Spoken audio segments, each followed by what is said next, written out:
Hi friends, welcome back my channel. ನಾನಿವತ್ತು cooking video ಮಾಡ್ತಾಯಿದ್ದೀನಿ. Mutton sambar ರೆಸಿಪಿನ ನಿಮ್ಮ ಜೊತೆ ಶೇರ್ ಮಾಡ್ಕೊತಿದ್ದೀನಿ. ಬನ್ನಿ ನೋಡೋಣ. ಒಂದು ಬಾಣಲಿಗೆ ಎಣ್ಣೆ ಹಾಕ್ಕೊಂಡಿದ್ದೀನಿ. 4 ಈರುಳ್ಳಿನ ಕಟ್ ಮಾಡಿ ಫ್ರೈ ಮಾಡ್ಕೊತಾ ಇದ್ದೀನಿ. ಈ ಥರ ಹುರ್ಕೊಳ್ಳೋದ್ರಿಂದ ಟೇಸ್ಟ್ ಚೆನ್ನಾಗಿರುತ್ತೆ. ಇಲ್ಲಿ ಒಣಮೆಣ್ಸಿನ್ಕಾಯಿ ಹಾಕ್ಕೊತಾ ಇದ್ದೀನಿ, ಸ್ವಲ್ಪ 4-5. ಟೊಮೊಟೊ ಇನ್ನೊಂದು 4 ಕಟ್ ಮಾಡಿ ಹಾಕ್ಕೊತಿದ್ದೀನಿ. ಮತ್ತು ಸಾಂಬಾರು ಸೊಪ್ಪನ್ನ ಚಿಕ್ಕದಾಗಿ ಕಟ್ ಮಾಡಿಕೊಂಡು ಅದಕ್ಕೆ ಹಾಕ್ಕೊತಾ ಇದ್ದೀನಿ. ಈ ಥರ ಹಾಕ್ಕೊಂಡು ಫ್ರೈ ಮಾಡೋದ್ರಿಂದ ಟೇಸ್ಟ್ ಚೆನ್ನಾಗಿರುತ್ತೆ. ಸೊ ಅದಕ್ಕೆ ಎಣ್ಣೆಲಿ ಫ್ರೈ ಮಾಡಿ ಗ್ರೈಂಡ್ ಮಾಡಿ ಇಟ್ಕೊತಾ ಇದ್ದೀನಿ. ಒಂದು ಕುಕ್ಕರ್ಗೆ ಎಣ್ಣೆ ಹಾಕಿ ಚಿಕ್ಕದಾಗಿ ಈರುಳ್ಳಿ ಕಟ್ ಮಾಡ್ಕೊಂಡಿದ್ದೀನಿ, ಅದನ್ನು ಹಾಕಿ ಫ್ರೈ ಮಾಡ್ಕೊತಾ ಇದ್ದೀನಿ.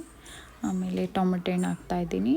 ಆಮೇಲೆ ಮಟನ್ನ ಹಾಕಿ ಫ್ರೈ ಮಾಡ್ಕೊತಾ ಇದ್ದೀನಿ.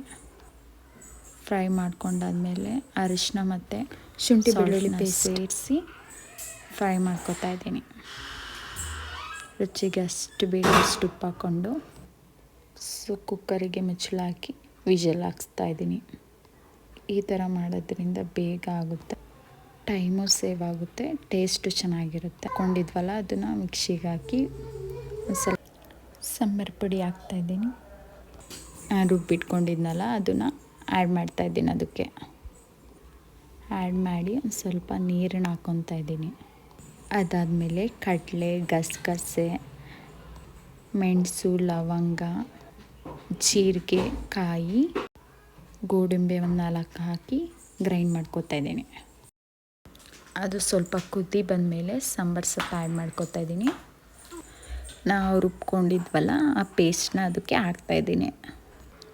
ಹಾಕಾದ್ಮೇಲೆ ಅದು ಚೆನ್ನಾಗಿ ಕುದ್ಮೇಲೆ ನಮಗೆ ಎಷ್ಟು ಬೇಕು ಅಷ್ಟು ನೀರು ಆ್ಯಡ್ ಮಾಡಿಕೊಂಡು ಸ್ವಲ್ಪ ಸಾಲ್ಟ್ನ ಹಾಕಿ ಮಟನ್ ಮಸಾಲಾನ ಆ್ಯಡ್ ಮಾಡ್ಕೊತಾ ಇದ್ದೀನಿ. ಚೆನ್ನಾಗಿ ಕುದ್ಮೇಲೆ ಸರ್ವ್ ಮಾಡ್ಕೊತಾ ಇದ್ದೀನಿ. ನೋಡಿದ್ರಲ್ಲ, ಸಿಂಪಲ್ಲಾಗಿ ತುಂಬ ಚೆನ್ನಾಗಿರುತ್ತೆ ಟೇಸ್ಟು. ಟ್ರೈ ಮಾಡಿ. Thank you for watching my video. ಇನ್ನೊಂದು ವಿಡಿಯೋ ಜೊತೆ ಸಿಗ್ತೀನಿ. ಬಾಯ್.